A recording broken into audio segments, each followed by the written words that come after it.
and welcome into Sonstorm Sessions. I'm Hidyah Weaver, and today we are sitting with the beautiful Talibah Safiya. How you doing, girl? I'm feeling great. How are you? I'm pretty good. Good. So, I know you're an artist and you sing. Do you do like instruments? Is that your thing too? I'm a singer and I'm a writer. Singer and a writer. hmm Okay. So when did you get started?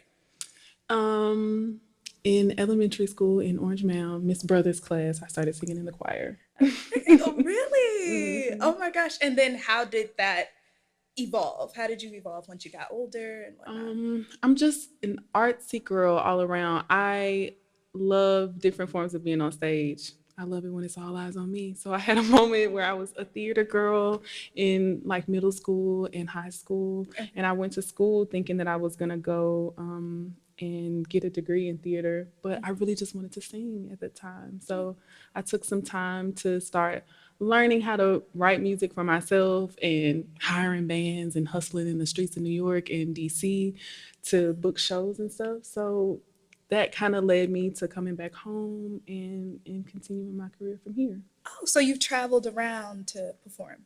Oh yeah, definitely, Oh, definitely. wow. But I lived in DC and New York for a while. Okay. And what made you come back to Memphis? Um, well, I think Memphis is on a mission to bring a lot of us back home right now in a broad sense, but also family things. My brother was having some kids. Me and my longtime boo were ready to settle down. So, yeah, You talk like you meditate. Do you meditate? I do. Really? You are very calm. And I really want to adopt that in my own life. Girl, I feel like the way to stay calm in pressure filled moments is to practice calm when you don't have to. A word. I love that. Yeah. Okay. So define your artistry. What would you say your sound is like or your style? I'm so fluid. Like I just love black music in general. So anything that we've been a part of building the sound of, I'm a part of adding to that legacy. So right now, the project that I released last month is called Black Magic, and that's a blues forward project. I was given an assignment essentially to kind of work to continue the legacy of some hill country blues artists that are out of the North Mississippi area. And with giving that assignment to rework it and add some kind of current flavor to the music, I ended up, for now, feeling like a blues artist. But I'm a soul artist, I'm a jazz artist, I could be a hip hop artist. Anything black, I'm about it. Okay. So, with that being said, what do you think is next for you? I know you just released your album, but like, Yeah. what would you say? I know you're going to enter a new. Yeah, well, I'm thriving in the songwriting space right now, so it's really just kind of helping me to expand my ideas of who I am as a songwriter and a vocalist.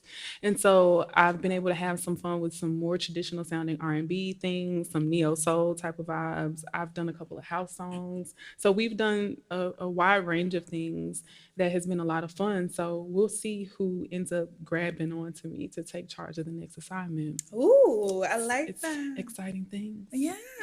So, your last album, Black Magic. What made you come up with that title? What happened? You know, I've always found myself around the witchy girls. So that's one of the reasons. But also, a big theme in blues music is hoodoo. And a big part of Memphis history is hoodoo, which is just a nature based spiritual practice. And in my practice of listening to the blues and learning about Memphis history and our relationship with just storytelling, and I felt really connected to that part of what was talked about in the music I was listening to. So I got to really dig into uh, a lot of vintage tunes that were recorded in northern Mississippi because I'm an artist in residence at the University of Memphis right now. And they have a record label there called High Water Records where they have all of these hill country blues artists. And one of them, her name is Jessie Mae Hemphill. She has a song on there called Black Cat Bone. And I just found myself kind of taken with that and just curious about the history of those types of subjects. And that's what I ended up leaning into. That's a big part of my life and my legacy. And so I just called it Black Magic. That's beautiful. I Thank love you. that. So, I know you rep in the 901 hard. Yeah. So, what part of Memphis are you from? I'm from South Memphis and I'm from Orange Mound. So I grew up in my grandmother's house and my mother's house, which were Okay. in those two neighborhoods. I've always lived on the outskirt of a neighborhood. So like right on the edge of Orange Mound, super close So right now where I live, if you cross the tracks, you're in Orange Mound or Midtown. But where I live, I'm properly in South Memphis. So I find Okay. myself on the edges of things all the time. I guess that's why I can't come up with a genre of music to stick to. No, no, no. I think it's amazing because, like, neo soul, I feel like is a great example of like a genre that's a mix of almost everything. Yeah. Um, and would you say that you like neo soul? Would you Oh, I say love neo soul. I definitely do. okay? And I just feel like in 2024, people don't like being put in boxes so much these days. I feel like a lot of more artists have autonomy over the type of music that they're making, and Hmm. so they're choosing to explore these different versions of themselves through different sounding tunes. And then the thing that's the through line is maybe not necessarily the sound of the music, but the thesis of the music. And so with Black Magic, the thesis of the music is Southern Black storytelling. Hmm. And so it comes out sounding like the blues. But you'll also hear some things that sound kind of trap related because the engineer that I worked with, Ari Morris, is very well versed in that style of music, and he knew how to put the bass where it needed to be to have that influence involved.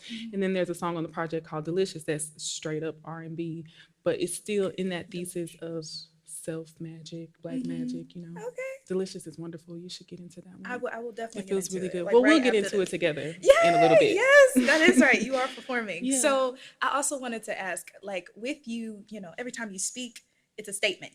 Mm, Okay. I feel like I'm listening to a lyric. I feel like mm, I'm Googling like a mm, meaning to a quote or something. mm-hmm, So it's obvious you're a writer. So mm-hmm. how do you practice writing and songwriting? What's your favorite method? Mm, well, I'm a reader first. I Hmm. love reading. I love books. I love being transported into different worlds through word. And I'm also a student of other people's songwriting. Like there have been so many incredible songwriters over time. And so between reading, listening to other songwriters, and just really listening to myself, I think that people can be good writers when it's like a self-observant practice if you're being really honest about who you are and where you're at right now. And so that's what I do. But there are Yeah. so many different methods to be a great songwriter. But studying songwriters, being a reader, and being honest about who you are Hmm. can really help you to be a great songwriter. Speaking of who you are, Hmm. okay, Talibah Safiya. Okay. Okay, what does that mean? Okay. So Talibah means seeker of knowledge, and Safiya means clear minded and pure. So recently, I've been thinking a lot about the meaning of my name and thinking of myself as a student with pure intentions. See, I You like like that. You that? were born with that name? Yes, I Shout out to your was. parents. That is That's my beautiful. dad. He's amazing. They had some other options, but they knew what it was. So, with that being said, what do Yeah. you hope your legacy is as an artist? Mm. Well, I'm a contributor to a long storyline of Black musicians, Black female musicians, and Black women who are songwriters. So for me, I just am thankful to be able to contribute to the way that we tell stories. And I want people to remember my work in helping to curate the musical culture of Memphis in Mhm. this current version of our expansion. Like, I want people Awesome. to be able to point to me and say, she changed the wave. And Awesome. remember that I did, Yeah, I because love it's a it. fact. Hello, I love that. Okay, so where can people follow you on social media? So my name is Talibah Mhm. dot Safiya on Instagram. It's TALIBAHSAF as in Frank, IYA. And I have a TikTok too. There's no dot on there. And then just Talibah Safiya on like digital streaming platforms to listen to the music. It's a Okay, great project. It's only 20 minutes, so awesome. you can listen Okay, to it while we are performing in which we here. are just about to do. So thank you so much for stopping by Yeah. and get ready for her performance. It's about to be magical, just like her. And thank you for tuning in to Sunstorm Sessions. I'm Hidyah, and let's get ready.